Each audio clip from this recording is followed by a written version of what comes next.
The quarantined station. The research station Crimson Veil hung in the void like a metallic spider, its 8 arms extending into the darkness around Varela 9's purple moon. Captain Marcus Holloway stood at the command deck's viewing port, watching. Supply shuttles dock with mechanical precision. Behind him, the soft hum of life support systems mixed with the nervous chatter of his crew. "Another specimen transport incoming, Captain," announced Lieutenant Kira Voss, her fingers dancing across holographic displays. "Designation, Subject Row 7, Priority Alpha Classification." Holloway's jaw tightened. Priority Alpha meant only one. The thing, something so dangerous that even the Terran Defense Corps wanted it studied behind multiple containment protocols. The Crimson Veil wasn't just any research facility. It was humanity's most secure xenobiological laboratory, staffed by the best minds from across 3 star systems. Dr. Vincent Kruger, the station's chief xenobiologist, emerged from the transport bay looking more haggard than usual. His usually pristine lab coat bore scorch marks, and his hands trembled slightly as he approached the command deck. "What did they bring us this time, Doctor?" Holloway asked, though he wasn't sure he wanted to know. "Something that shouldn't exist," Kruger replied, his voice barely above a whisper.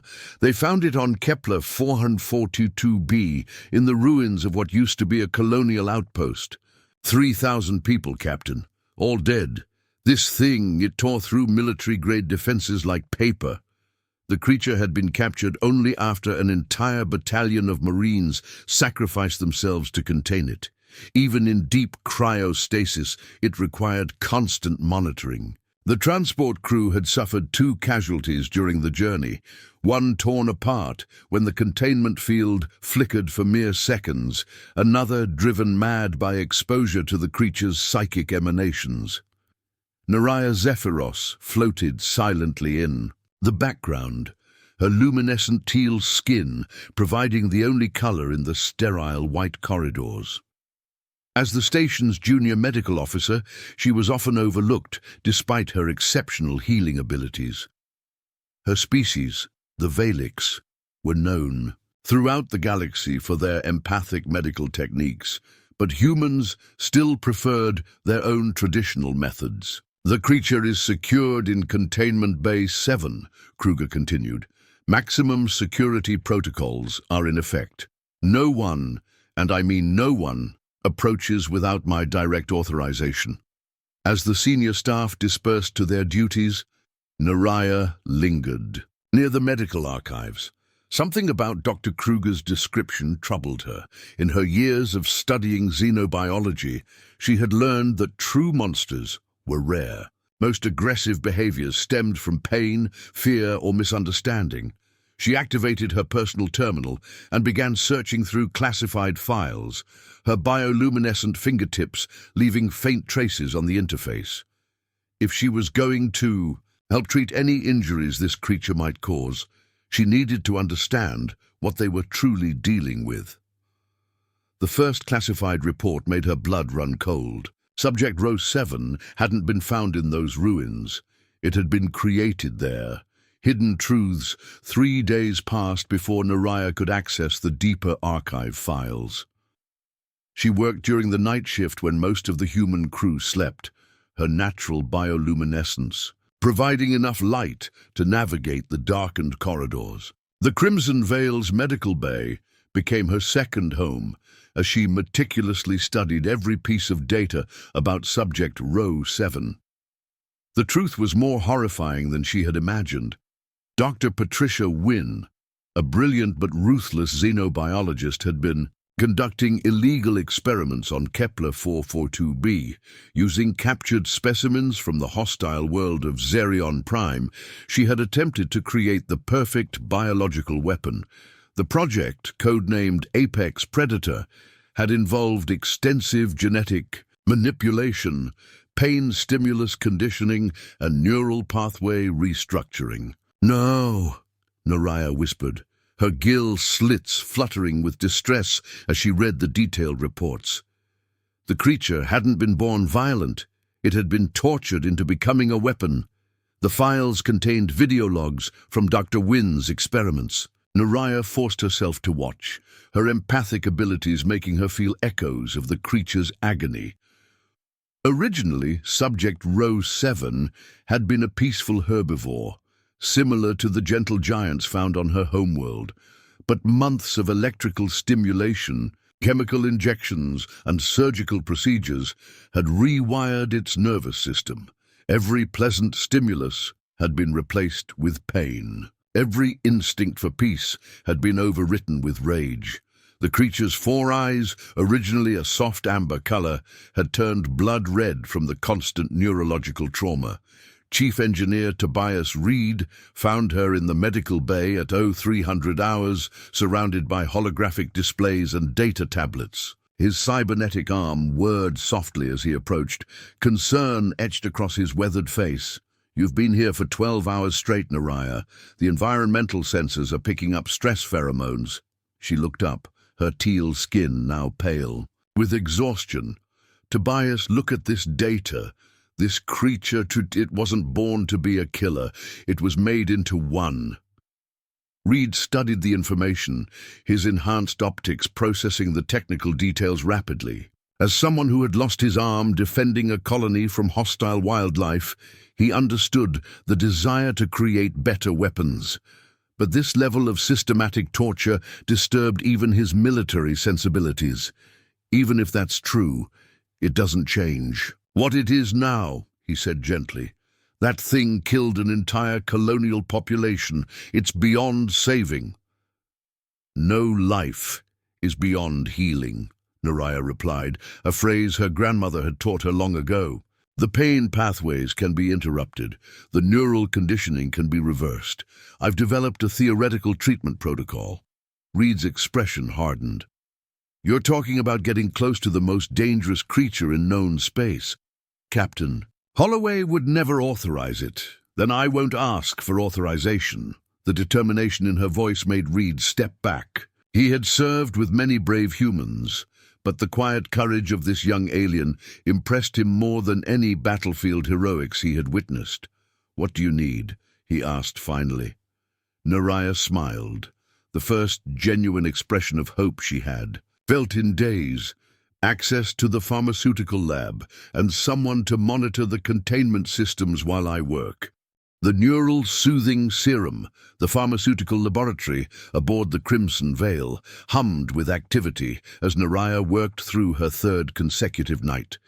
Her hands moved with practiced precision, combining rare minerals from her homeworld with synthetic neurotropic compounds. The formula she was developing had never been tested on anything larger than laboratory specimens, but theoretical models suggested it could work. Chief Medical Officer Dr. Harrison Blake discovered her unauthorized research during his morning rounds. The stern man's face reddened as he took in the scattered equipment and unauthorized chemical requisitions. "What exactly do you think you're doing, intern Zephyros?" he demanded, his voice echoing through the sterile chamber. Naraya didn't look up from her work, creating a neural pathway reset serum. The compound should theoretically reverse pain-based conditioning by flooding the nervous system with endorphin analogs while simultaneously blocking traumatic memory recall. "Theoretically," Blake scoffed, "you're playing with dangerous chemistry. Based on speculation, that creature is a killer, pure and simple. That creature is a victim," Naraya countered, finally meeting his gaze. Her usually gentle demeanor had hardened into something resembling steel. Dr. Wynn's experiments created artificial neural pathways that associate all stimuli with pain and rage. Remove those pathways, and you remove the source of its violence. Blake studied the young alien for a moment. Despite his prejudices against non-human medical practices, he couldn't deny her exceptional biochemical knowledge. Her doctoral thesis on xenological neural rehabilitation had been groundbreaking, even if most humans dismissed her soft approach to medicine. "Even if your serum works in theory, testing it would require direct contact with subject Row 7. That's suicide." Lieutenant Commander Jaz Petrov chose that moment to enter the lab. her security clearance allowing her access to most areas of the station.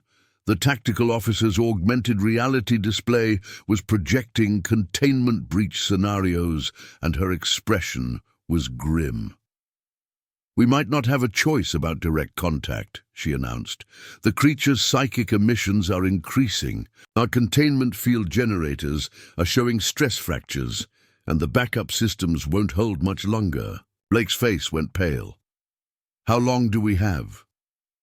"Maybe 48 hours before we need to make a decision. Either transport it somewhere else, or—" She made a cutting gesture across her throat. "There's a third option," Naraya said quietly, holding up a vial of shimmering opalescent liquid. "My serum is ready." The three officers stared at the compound that might be their salvation or their doom. The neural soothing serum had taken all of Naraya's medical knowledge to create, combining Valek's healing traditions with cutting-edge neuropharmacology. "The delivery system is the problem," Petrov observed. "How do you inject something that can tear through battle armor?" Carefully, Naraya replied. "And with faith." Blake shook his head. "I can't authorize this. Captain Holloway would have me court-martialed. The risk is too great." "The risk of doing nothing is greater," Naraya argued. "If the containment fails completely, everyone on this station dies. At least this way we have a chance." She looked at each of them in turn, her bioluminescent skin pulsing with the rhythm of her heartbeat. "I need 12 hours to finalize the compound and prepare the delivery system. After that, either we try to heal this creature or we destroy it." The weight of her words settled over them like a shroud. In 12 hours, they would learn whether compassion could triumph over fear. Into the beast's domain. The corridors of the Crimson Veil had never felt longer as Naraya made her way toward Containment Base 7. Behind her, Chief Engineer Reed monitored her progress through the internal communication system, while Lieutenant Commander Petrov tracked her vital signs from the security center. Every step echoed with the weight of a decision that could save or doom them all. Captain Holloway had discovered their plan during the shift change. His fury had been legendary, but when containment field readings showed imminent failure, he had reluctantly agreed to let the alien doctor make her attempt. Dr. Blake had insisted on sedating the creature first, but Naraya had refused. The neural soothing serum needed to interact with an active nervous system to work properly. "Containment field at 67% and falling," Reed's voice crackled through her comm unit. "You've got maybe 20 minutes before we lose primary." "Containment." Naraya paused outside the final security checkpoint, the injection device heavy in her trembling hands. The delivery system was a marvel of engineering that Reed had cobbled together from medical equipment and mining tools. A reinforced injector capable of penetrating the creature's bioengineered hide. Through the reinforced viewing port, she could see Subject Row 7 for the first time. The creature was magnificent and terrible in equal measure. Nearly 4 meters tall, even while restrained, its muscular frame was covered in scales that shifted between deep purple and black. 4 eyes, burning like crimson stars, tracked the movement of maintenance drones with predatory intensity. When it sensed her presence, those eyes locked onto hers with an intelligence that made her heart ache. This had once been a gentle creature, she reminded herself. Somewhere beneath the layers of pain and conditioning, that peaceful nature still existed.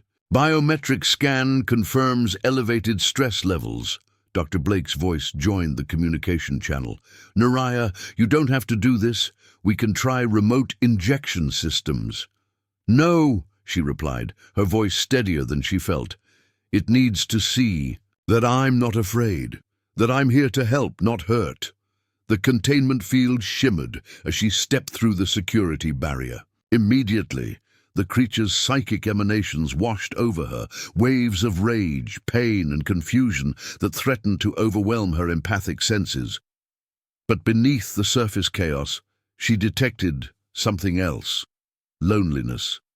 Subject Row 7 had been alone with its pain for so long that it had forgotten any other way of being. "Easy," she whispered, approaching slowly with the injector held behind her back. "I know you're hurting. I know they made you into something you never wanted to be."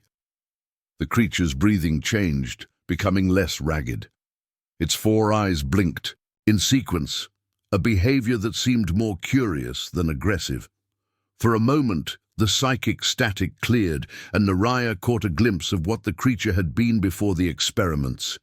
Intelligent, social, capable of complex emotions.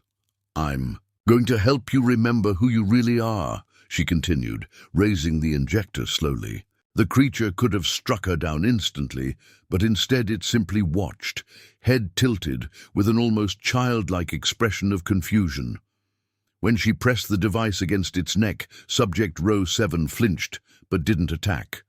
The neural, soothing serum flowed into its bloodstream, carrying with it the hopes of everyone aboard the station. For several heartbeats, nothing happened. Then gradually, the crimson glow in the creature's eyes began to fade. The bridge between worlds, the transformation, was unlike anything the crew of the Crimson Veil had ever witnessed. As the neural soothing serum took effect, subject row 7's entire demeanor changed. The rigid posture of constant aggression melted away, replaced by something that could only be described as relief.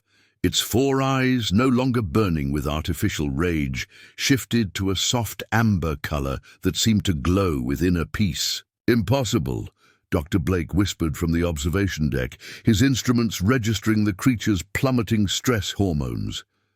"The biochemical changes are off the charts. It's like watching a complete personality reversal." Naraya remained in the containment chamber, tears streaming down her teal cheeks as she felt the creature's emotional state through her empathic abilities. The constant storm of pain and fury that had defined its existence was dissipating, replaced by confusion, gratitude, and something that felt remarkably like hope. The creature, no longer truly a monster, lowered its massive head until it was level with Naraya's. She reached out tentatively, her luminescent fingers brushing against the scales of its snout. The contact sent a shockwave of shared emotion through both beings, the creature's overwhelming relief at being free from pain and Naraya's joy at successful healing. "My name is Kithara," the creature spoke, its voice resonating through psychic channels directly into Naraya's mind. The voice was deep but gentle, tinged with a sadness that spoke of profound loss. "I remember now. I remember who I was before they changed me." Captain Holloway, who had been watching from the command deck, felt his worldview shift. In 30 years of military service, he had learned to classify threats quickly and respond with appropriate force. But this situation defied all his training. The most dangerous creature in known space was now communicating peacefully with a junior medical officer. "Kithara," Naraya said aloud, wanting the others to hear the name. "That's a beautiful name. It means harmony in the old Xerian tongue, doesn't it?" The creature's eyes widened with surprise and pleasure. "You know the ancient languages." "So, few remember the old ways anymore." Over the following hours, Kithara shared its story.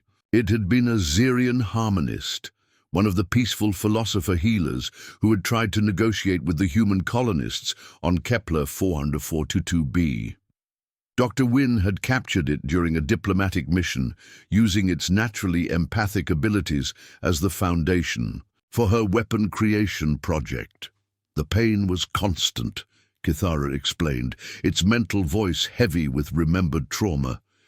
"Every thought, every emotion, every sensation was twisted into rage. I could feel myself disappearing, becoming something monstrous. I fought against it, but eventually the conditioning was too strong." Chief Engineer Reed, who had lost his arm to a creature attack years earlier, found himself re-evaluating his own prejudices. "What happened to the colonists?" he asked through the communication system. I killed them, Kithara replied simply, its amber eyes dimming with shame. Not because I wanted to, but because I couldn't stop myself. The neural pathways demanded violence, and I was no longer strong enough to resist. Their deaths will haunt me forever. The admission hung in the air like a challenge.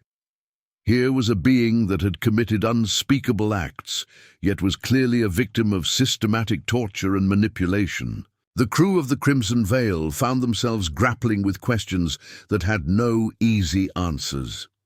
Dr. Blake, despite his initial skepticism, began developing protocols for treating other victims of similar experimentation. Lieutenant Commander Petrov started restructuring security procedures to account for the possibility of rehabilitating dangerous specimens rather than simply containing them. And Captain Holloway began composing a report that would change how the Terran Defense Corps approached xenological research. But it was Naraya who made the most significant change.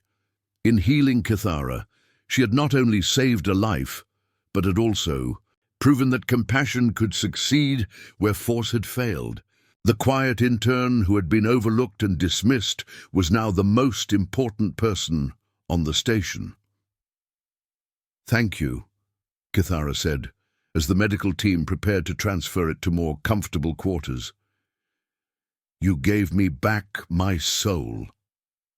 Naraya smiled, her bioluminescent skin pulsing with warm light.